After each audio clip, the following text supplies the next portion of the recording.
24 अवतारों में से एक है कपिल भगवान का अवतार। यह अवतार ब्रह्मा जी के मानस पुत्र करदम ऋषि व उनकी पत्नी देवहूति जी के घर पर हुआ। हमारे ब्रह्मज्ञानी संत श्री आशाराम जी बापू ने पूरी कथा प्रसंग यहाँ सुनाई, कैसे हुआ कपिल भगवान का अवतरण। भागवत में करदम देवहूति का प्रसंग तुमको पता होगा कि करदम ब्रह्मा जी के मानस पुत्र थे और हाथ जोड़कर पिताजी को कहते कि पिताश्री क्या आज्ञा है। पिता ने कहा बेटा सृष्टि बढ़ाओ। करदम ने कहा जो आज्ञा। करदम तप करने चले गए। अगर बालक को जन्म देना है तो ओज वीर्य जरा तेजस्वी होगा तो संतान तेजस्वी होगी और संसार निखरेगा। और ऐसे ही अपने शरीर से बच्चों को पैदा करेंगे तो सृष्टि नरक हो जाएगी, दुखमय हो जाएगी। गुजरात में जिसको सिद्धपुर कहते हैं वहां सरस्वती नदी बहती, वहां आकर करदम ने तप किया। इतना तप और संयम किया कि भगवान नारायण प्रकट हो गए। ध्यान देना, नारायण प्रकट हो गए।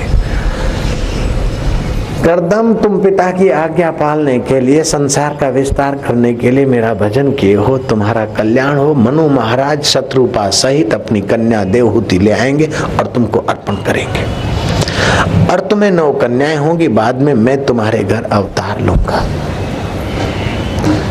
तुम्हारा मंगल हो। भगवान वरदान देकर चले गए। तीसरे दिन मनु महाराज एक छत्र सम्राट पृथ्वी के अपनी पत्नी शत्रुपा और बेटी के साथ आए। करदम ऋषि ने आसन बिछा दिया, वो दोनों बैठे। लेकिन वो कन्या आसन पर अगर बैठती है तो पति होने वाला पति है और वो अभी आसन बिछा और मैं दबाक से बैठूं, अवज्ञा हो जाएगी। और उन्होंने आसन दिया और नहीं बैठती हूं तो उनके दी हुई वस्तु का अनादर हो जाएगा। कैसी है भारत की कन्या, बुद्धिगत ज्ञान का आदर करती है। इंद्रियों ने तो दिखाया कि ये करदम है। माँ बाप ने कहा कि इनके साथ तुम्हारी मंगनी होगी, शादी करा के आएंगे, भगवान की प्रेरणा है। अब देवहूति कैसी बुद्धिमान है, बुद्धिगत ज्ञान का कैसा आदर है। उसने आसन बिछा के दिया है होने वाले पति ने। अगर बैठती हूं तो अभी से उनकी सेवा ले लिया मैंने, अगर नहीं बैठती हूं तो उनकी वस्तु का अनादर करके मेरे अपमान। उसको देर नहीं लगी विचारते।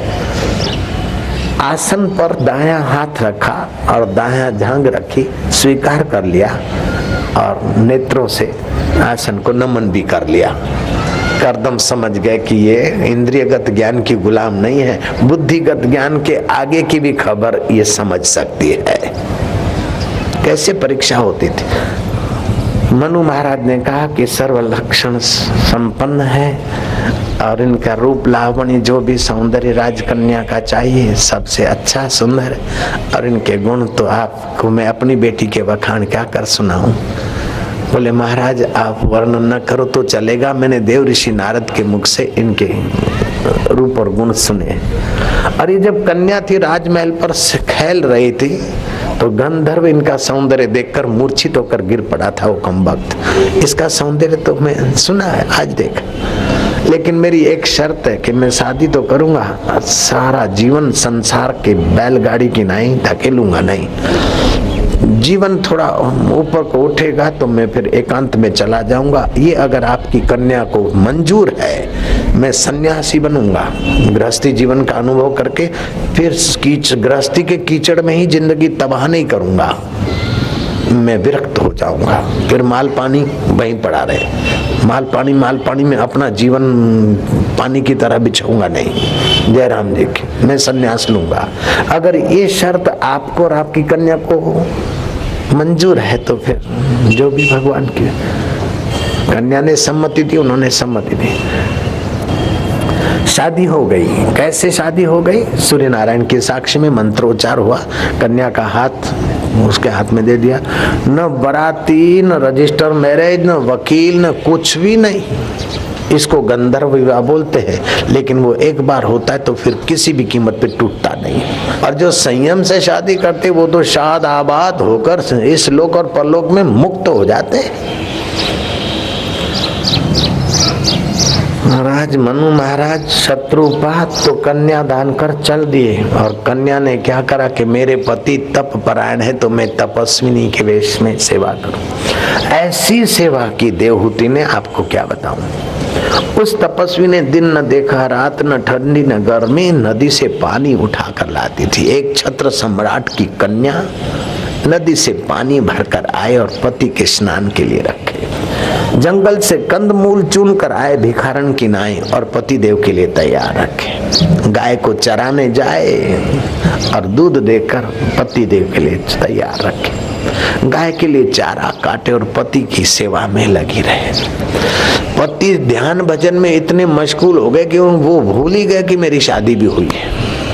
वर्षों की तपस्या के बाद कर्दम ऋषि ने समाधि खोलकर देखा, पूछा कि देवी तुम कौन हो। पति पूछता है पत्नी को, देवी तुम कौन हो। वर्षों पहले मनु महाराज शत्रुपा देवी को लाए थे अपनी कन्या के साथ। हाँ बोले, हाँ लाए थे। तो लड़की का नाम देवहूति था। बोले हाँ थी। तो आपको हस्त में लाभ करके अर्पण कर गए थे क्या। हाँ। तो तुम वही हो क्या। बोले हाँ नाथ। तो तुम इतनी पतली दुबली हड्ड पिंजर हो गई हो। बोले नाथ, मूर्ति में भी भगवत भावना करके उसकी सेवा करते तो आदमी का कल्याण होता है। आप तो साकार हैं और आपके हृदय में तो भगवान है। पति में परमात्मा की भावना से अगर मैंने आपकी सेवा में तपस्वी जीवन बिताया तो मेरा तो मंगल होना ही है। मुझे क्या फर्क पड़ता है। क्या है भारत की नारी की समझ। तब कर्दम ऋषि कहता है कि देवी अब तुम्हारी क्या इच्छा है। मैंने तपस्या की और तुमने सहयोग दिया तो जो लोक मुझे प्राप्त हो वो तुम्हें हो। तुमने अर्धांगिनी के नाते सेवा की तो मेरी तपस्या का आधा हिस्सा तो तुम्हारा हो ही गया। तुम्हारा अभिष्ट हो, जो भी तुम्हारी इच्छा हो बताओ। सिर नीचे करके पैर के अंगूठे से धरती खोदती हुई कहती कि पिताजी आपको मेरा हाथ आपके हाथ में दे गए थे और हमें संसार का अनुभव करना था आपको और हमको। देवी मैं समझ गया गृहस्थी जीवन बिताना है लेकिन पेड़ के नीचे तो नहीं होगा। इसके लिए तो घर आदि चाहिए।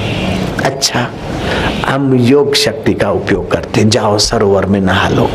सरोवर में नहाने गई और योग शक्ति का ऐसा उपयोग किया कि आहा गहने गांठे और महा सुंदर रूप लावण्य के साथ अपनी दास दासियों के साथ महारानी आ रही है।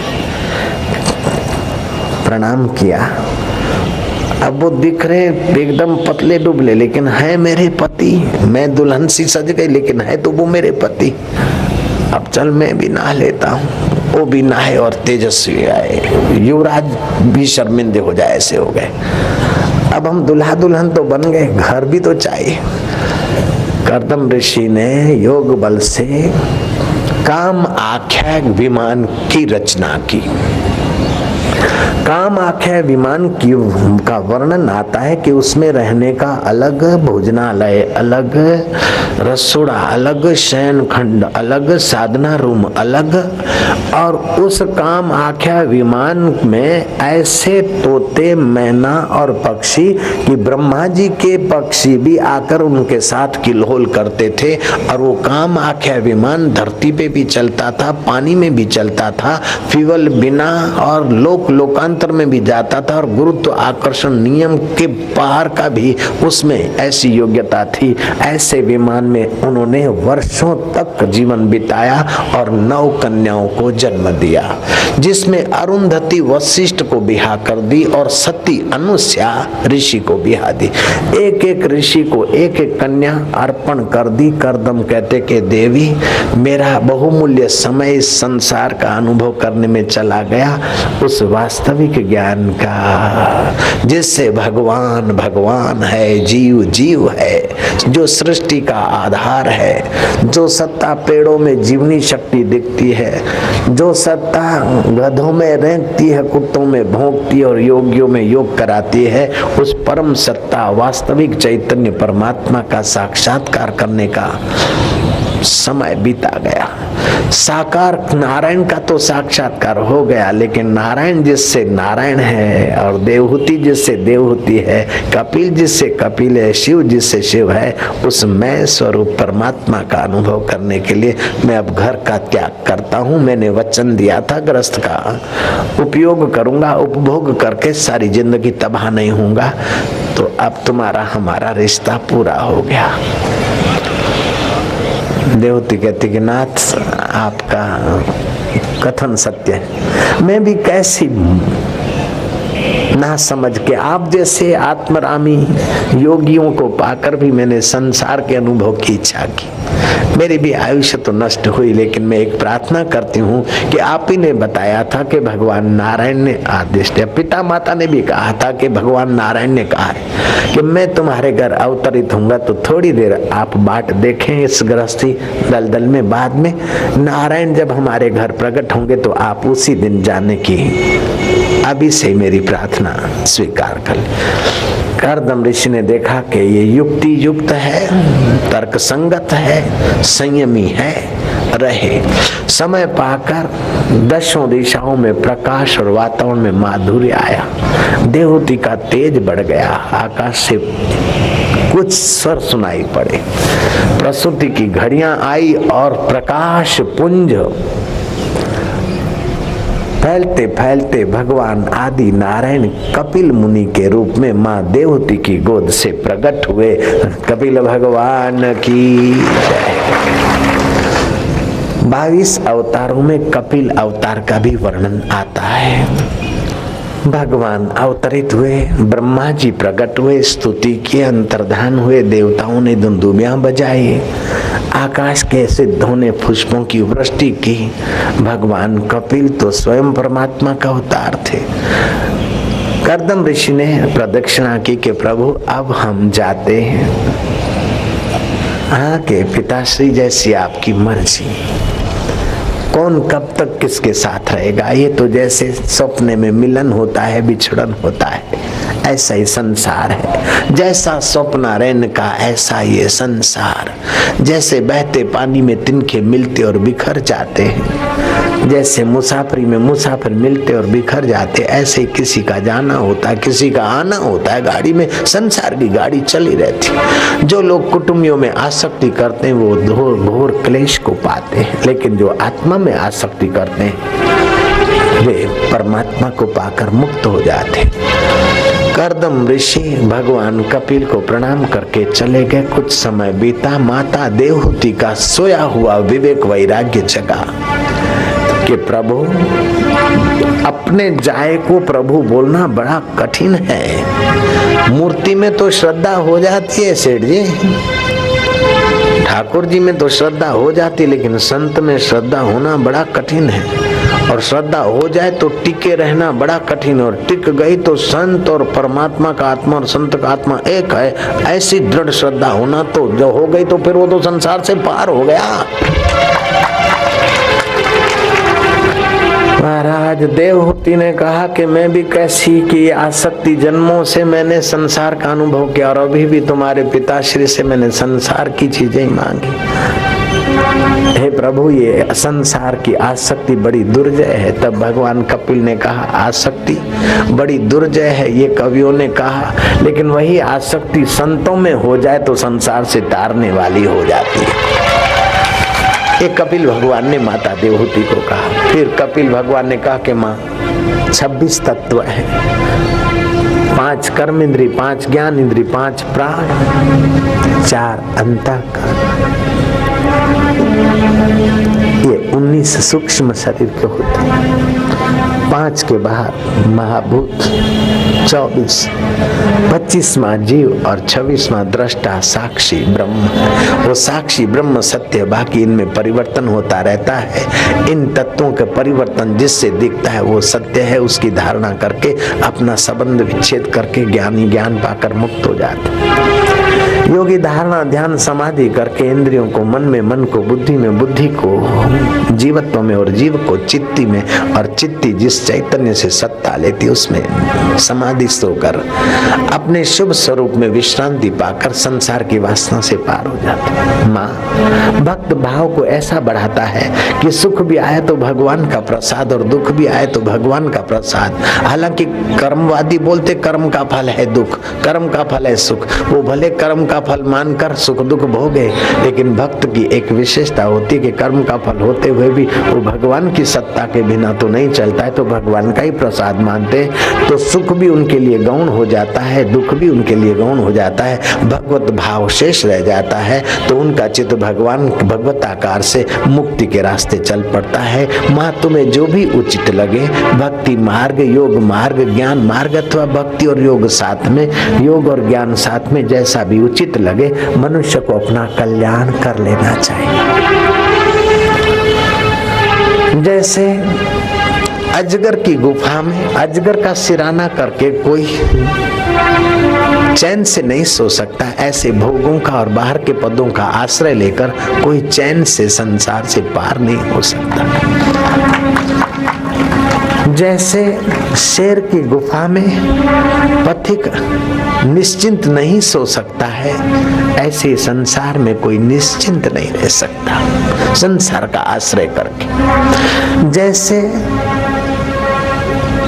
भुजंग की फैन, सर्प की फैन की छाया लेकर चूहा कब तक खैर मनाएगा, ऐसे ये संसार रूपी सर्प की छाया में ये जीव बेचारा कब तक सुखी और शाश्वत रहेगा। इसलिए मौत आकर निगल जाए, गला दबोच ले, उसके पहले जहाँ मौत की असर नहीं होती उस आत्म स्वरूप का अनुसंधान करके जो वहां अपने को पहुंचा देता है चित्त को, वो तर जाता है। जैसे जंगल में आग लगती और चतुर प्राणी, चतुर जानवर सरोवर में जा खड़े होते हैं और अग्नि उनका कुछ नहीं बिगाड़ सकती है, ऐसे संसार में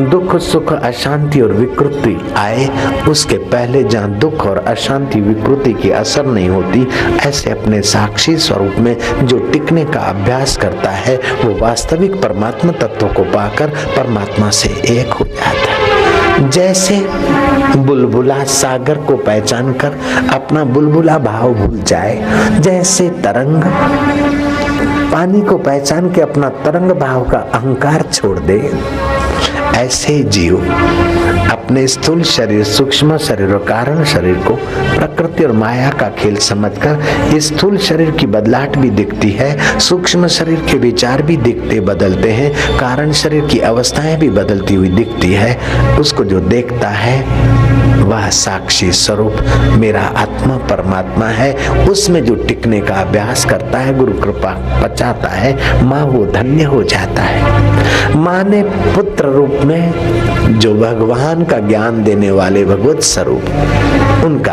अभिवादन किया, प्रदक्षिणा की, प्रणाम किया। कपिल भगवान माँ को प्रणाम करके सदा के लिए उस जगह से चल पड़े। उपदेश देते देते यात्रा करते करते कलकत्ता के करीब गंगा सागर, हर 14 जनवरी को जहाँ मेला लगता है उस जगह पर पहुंचे।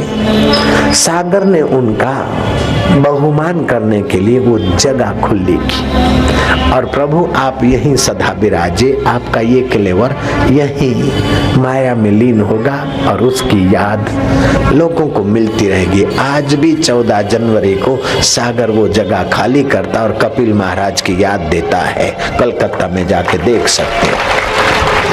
आज भी वो जगह बिंदु सरोवर के नाम से जगह मशहूर है। माँ को जब पुत्र का उपदेश लगा और पुत्र को गुरु रूप में, भगवान रूप में मानकर माँ ने जब सत्संग का श्रवण मनन करके समाधिस्थ हुई तो उस भगवत तत्व का, वास्तविक ज्ञान का, शुद्ध ज्ञान का साक्षात्कार हुआ। तो माँ के आनंद का, माधुर्य का, हर्ष का पार न रहा और माँ के आंखों से जो बिंदु झरे, वो बिंदु जहाँ झरे, जिस जगह पर झरे उस जगह का नाम आज भी बिंदु सरोवर है और लोग वहां नहाने जाते हैं और मातृ गया के नाम से सिद्धपुर को आज भी लोग जानते हैं। मनुष्य में कितनी सारी क्षमताएं हैं, योग्यताएं हैं। आप मजूरी कर कर के 2 रोटी कमा कर, 2 कपड़े पाकर या 2 मकान बनाकर छोड़ के मरने के लिए नहीं आए। आप संसार में पीड़ा सहने के लिए नहीं आए हजूर। आप संसार में दुख भोग कर फिर भविष्य में भी जन्म मरण के उस चक्कर में पड़ने को नहीं आए। आप तो संसार में संसार के आधार स्वरूप परमात्मा का ध्यान ज्ञान पाकर परमात्मा प्राप्त महापुरुषों का अनुभव, अपना अनुभव, कृष्ण का अनुभव, अपना अनुभव, राम का अनुभव, अपना अनुभव, शिव का अनुभव, अपना अनुभव बनाकर आप शिव तत्व को वर्कर सदा के लिए मुक्त होने के लिए आए हैं। इस बात को आप सदैव याद रखें। मानव तुझे नहीं याद है, तू ब्रह्म का ही अंश है। कुल गोत्र तेरा ब्रह्म है, सद ब्रह्म का तू वंश है। संसार तेरा घर नहीं, 2-4 दिन रहना यहाँ। कर याद अपने राज्य की, स्वराज्य निष्कंटक जहाँ।